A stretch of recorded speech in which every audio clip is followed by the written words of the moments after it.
Hola amigos, bienvenidos a Diose Comics. Aquí les traigo The Mortal Thor número 8, con guión de Al Ewing y arte de Juan Cabal. Aquí está la lista de reproducción, espero que les guste. La historia comienza en Asgard, con alguien que nos cuenta.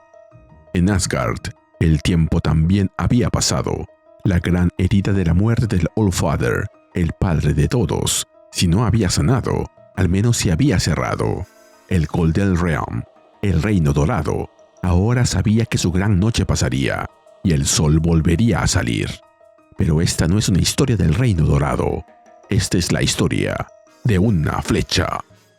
Uller, sosteniendo un arco entre sus manos, comenta que su hermano Thor fue la misericordia de Gaea y que sus armas solo golpeaban al bien contra el mal. Pero Thor está muerto. Él es el otro hijo de la tierra y el cielo. Y sus armas son indiferentes. Amora se quita la capucha y le pide a Uller que cambie su discurso de perdición y muerte. Le pregunta si lo que le pidió servirá para lo que necesita. Zeus, sentado en una esquina, le dice a su tío que Amora se está burlando de él, y agrega que si tuviera poder, la encadenaría sobre una rueda ardiente. Atenea interrumpe, dirigiéndose directamente a Amora, y le dice que ella es la diosa de la sabiduría y de la guerra. Su mano construyó ese regalo tanto como la de Uller, y le da su palabra de que esa arma hace todo lo que le pidió. Si tensa el arco, la flecha aparecerá en la cuerda. Si baja el arco, esta desaparecerá tan rápido como una decisión no tomada. Pero si toma la decisión, suelta la cuerda y dispara la flecha, ella volará donde deba, tanto tiempo como sea necesario, sin límite ni obstáculo. Amora le pregunta, en caso de no disparar, si el arco beberá su sangre, como el hacha que construyó para el pobre Scourge bebió la suya. Uller le responde que Scourge obtuvo la destrucción que deseaba, y que con ella ocurrirá lo mismo. Luego le explica el verdadero costo de esa magia. Si estrangula a un enemigo, puede arrepentirse antes de que acabe con su vida, así como si usa una espada, ya que puede terminar dando el golpe con el revés, al estilo Kenshin. Pero cuando una flecha está en vuelo, el arrepentimiento no tiene poder. La muerte de su enemigo está asegurada, y también sus consecuencias. Ese es el precio que debe pagar. Lo que haga, no puede deshacerse. Amora le responde que ella ya ha hecho demasiadas cosas que no pueden deshacerse, que es una condena más en una vida inmortal llena de ellas. Uller le mira seriamente y le advierte que tenga cuidado, ya que el destino puede sorprender incluso a alguien como ella.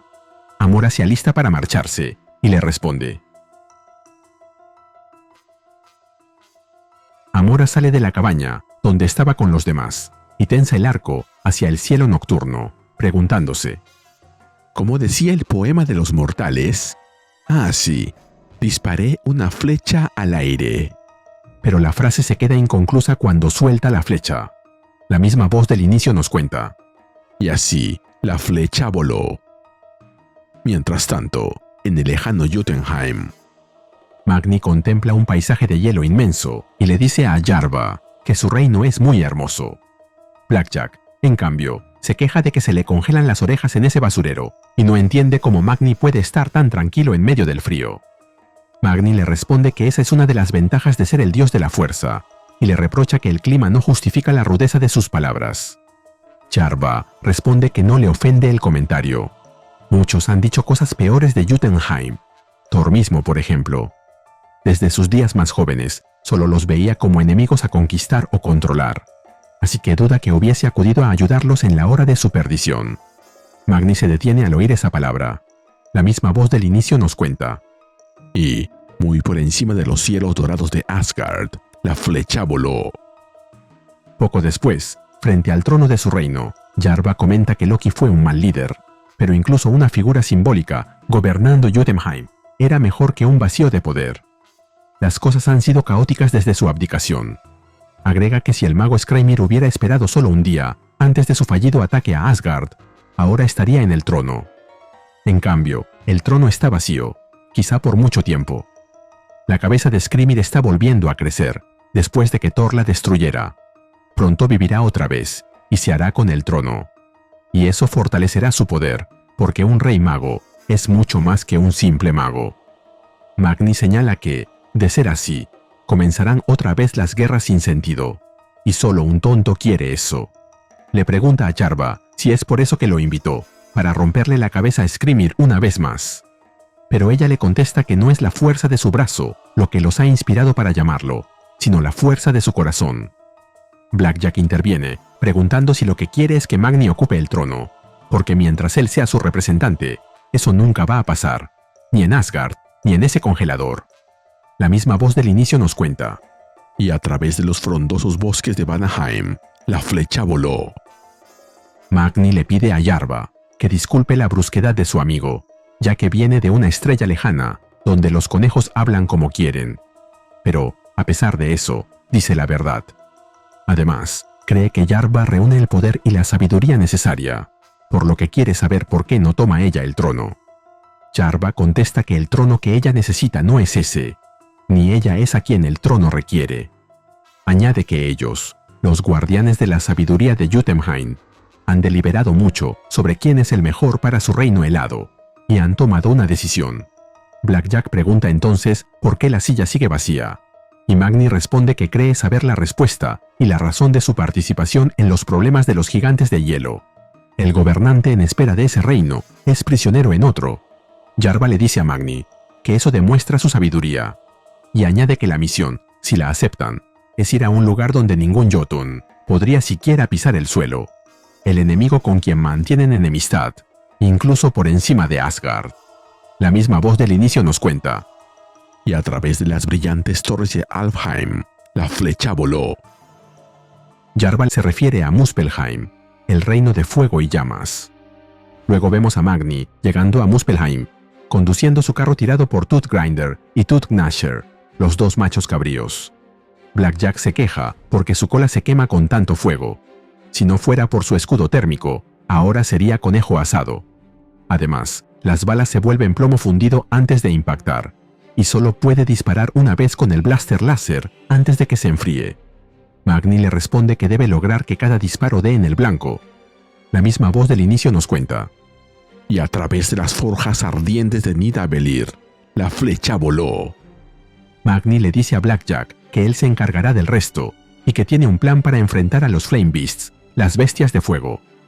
Frena su carro de golpe, dejándose caer. Blackjack duda de que eso sea una buena idea, pero Magni le responde que tienen un pequeño regalo de Jotunheim. La misma voz del inicio nos cuenta: y más allá de los páramos nevados de Jotunheim, la flecha voló. Magni le revela a Blackjack lo que le dieron los gigantes de hielo. La Sword of Solid Snow, la espada de nieve sólida, cambia de forma y tamaño según la necesidad, y es la perdición de todo demonio de fuego. Mientras parte en dos a la bestia, lanza una pregunta al aire. Así que pregúntense, demonios de fuego, ¿quién sigue? La misma voz del inicio nos cuenta: y más allá de los cielos nublados de Heaven, la flecha voló. Varios demonios de fuego aparecen frente a Magni. Él les advierte que arriesgan perder sus brazos si intentan impedir que él, el hijo de Thor, alcance su objetivo. El demonio le responde que arderá como todo lo demás. Magni le corta un brazo con la espada y le ordena que se rinda, al mismo tiempo en que Blackjack lanza balas contra otro demonio. Estas se derriten en el trayecto y cubren su rostro de plomo fundido. La misma voz del inicio nos cuenta: y a través de la oscura noche de Svartalheim, la flecha voló. Magni y Blackjack continúan enfrentándose a los demonios de fuego, hasta que, por fin, uno de ellos ordena la retirada. Sin embargo, está seguro de que no podrán atravesar la última puerta, hecha de flogistón sólido, que resistiría a 1000 asgardianos. Magni le responde, mientras destroza la puerta: tal vez, pero para un solo Magni, no es más que leña. La misma voz del inicio nos cuenta: y a través de la nieve de Niflheim, la flecha voló. Mientras corren perseguidos por las bestias de fuego, Magni le comenta a Blackjack que lo que tienen delante es el trono de Muspelheim, vacío desde la muerte de Surtur y el encarcelamiento de su hija, la reina de las cenizas. Está desocupado, con la esperanza de que uno de ellos regrese. Entonces, Magni clava la espada en medio del trono, con toda su fuerza, y agrega: pero no más. Que la espada de nieve sólida alcance su objetivo, en el centro del poder de Muspelheim. La misma voz del inicio nos cuenta: y sobre los palacios abandonados de Hel, la flecha voló. De pronto, la espada clavada comienza a emitir un destello blanquecino que ilumina todo el lugar. Poco a poco va tomando forma. Primero es un brazo empuñando un cetro, luego una cabeza que exclama: «Y ahora, la nueva gobernante de Muspelheim será la bruja de hielo, Yarva». Blackjack se pregunta cómo es que ella fue la espada todo el tiempo y cómo no se enteró antes. Magni le responde que ella es una cambiaformas y aprovechó para transformarse en el momento en que él fue al baño. La misma voz del inicio nos cuenta: «Y a través de las fronteras de Muspelheim, la flecha voló». Blackjack comenta que Yarva está hecha de hielo, por lo que no podrá soportar ese reino de fuego. Magni le responde que el All Power pudo mantenerla congelada ahí, mientras la tenía en su poder. Ahora Yarva tiene el poder del el poder del trono, y le recuerda que una hechicera reina es más poderosa que una simple hechicera. Yarva les dice que nadie podrá sacarla de allí, y su primer decreto es sanar heridas antiguas. Hay un prisionero retenido en la mazmorra, debajo del trono, encarcelado por siglos por suplicar la compasión de Surtur. Es hora de liberarlo, ahora que la llama de la hospitalidad vuelve a recorrer el reino. Entonces, Yarva ordena que liberen a Arin, la regente del Hearth's Fire, del fuego del hogar. Arin aparece frente a ellos, tranquila y deseándoles a todos una larga y cálida existencia. Mientras tanto, la misma voz del inicio nos cuenta: «Y a través del fuego y el sulfuro, la flecha se zambulló». Si aprecias lo que hacemos en Ryose Comics, regálame un me gusta, suscríbete y activa la campanita. Gracias. Saludos a Carlos Ariel Fríos Dávila 7272. Blackjack comprende que, si Yarva se queda como reina allí, necesitarán un rey en Jotunheim. Arin lo corrige: no tendrán un rey, sino una regente.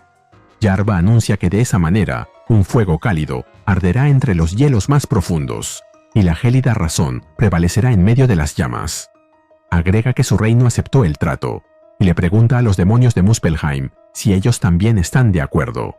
Ellos piensan que pueden soportarlo hasta que Surtur o Sindar vuelvan, ya que tienen enemigos en común. Magni no está del todo convencido, pero Blackjack le dice que simplemente lo acepte. Nadie murió. Finalmente, la misma voz del inicio nos cuenta: «Y al final de su largo viaje, la flecha impactó». Ahí vemos cómo la cabeza de Blackjack es atravesada por la flecha. Magni no entiende lo que ve. Todo pasó demasiado rápido. Mientras tanto, escuchamos nuevamente la voz de Amora, que dice: «Disparé una flecha al aire y al caer, golpeó a una liebre». Amora está nuevamente junto a Uller y Atenea, en la misma cabaña del comienzo. Él señala que la muerte llega con la perdición, y se da por bien pagado. Atenea pregunta por qué eligió a Blackjack como objetivo, y no a Magni mismo. Al fin y al cabo, es él quien tiene el poder que Amora anhela.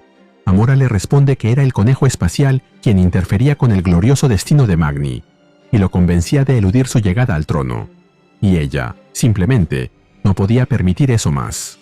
La verdadera lección de la aventura de Magni es esta: un rey mago es más poderoso que un simple mago, y el trono aumenta su magia. De nada le sirve el All Power si no puede ejercerlo como la All Mother, la madre de todos. Atenea le responde que ese es un camino insensato. Ella lo sabe, ya que no solo es la diosa de la guerra, sino también de la sabiduría. Pero Amora lanza un rayo sobre ella, arrojándola al suelo, y diciéndole que ambas son diosas de vinos caros, copas ornamentadas, islas soleadas y aguas azules, muy distintas a los fríos canales de sus adoradores, que beben en calaveras. Así que es mejor que conozca su lugar. Zeus le advierte que la rueda gira, pero Amora no está dispuesta a escuchar más críticas. Thor se interpuso en el camino de todo lo que Asgard quería. Ahora, con el muerto, persuadirá a Magni para que sea el rey del reino dorado. Y todo Asgard se regocijará. Finalmente, mientras dice eso, se nos muestra una escena muy dolorosa. Magni, rodeado de Arin y Yarva, sujeta el cuerpo inerte de su amigo Blackjack O'Hare entre sus manos. Hola de nuevo, amigos. Aquí les comparto mi opinión del número. La verdad, este número me gustó bastante porque se siente como una historia de fantasía clásica, pero con ese toque raro de Marvel que mezcla mitología, drama y personajes que no siempre están en primer plano. Lo que más me gusta es que no solo te cuenta una aventura de Magni, sino que te va dejando un montón de detalles que hacen que todo este mundo se sienta enorme. Como ya saben, me encantan las referencias. O sea, no es solo ir de un punto a otro. Aquí pasamos por Asgard, Jotunheim, Muspelheim y hasta se mencionan los otros reinos, incluyendo a Hel, abandonado porque Hela está jugando a la Queen in Black, y a Heaven, el 10º reino, ligado a Ángela. Eso le da al número una vibra de viaje épico por todo el mapa de los 10 reinos. De los otros personajes que aparecen, Ulr, por ejemplo, tiene todo el sentido del mundo en una historia centrada en un arco y una flecha, porque viene de esa idea del dios ligado a la caza, al invierno y al arco. Y luego metes a Atenea y Zeus en medio de todo esto, y la historia se siente todavía más grande, como si no solo estuviéramos viendo un problema asgardiano, sino algo casi mítico, a nivel total. Y ni hablar de Amora, que se mantiene como la principal amenaza. Ella no actúa como simple villana caprichosa, sino como alguien que está moviendo el destino de Magni a largo plazo. Magni también me gustó mucho en este número. Lo sentí como un verdadero heredero de Thor, no solo por la fuerza, sino por la presencia y las bromas tontas.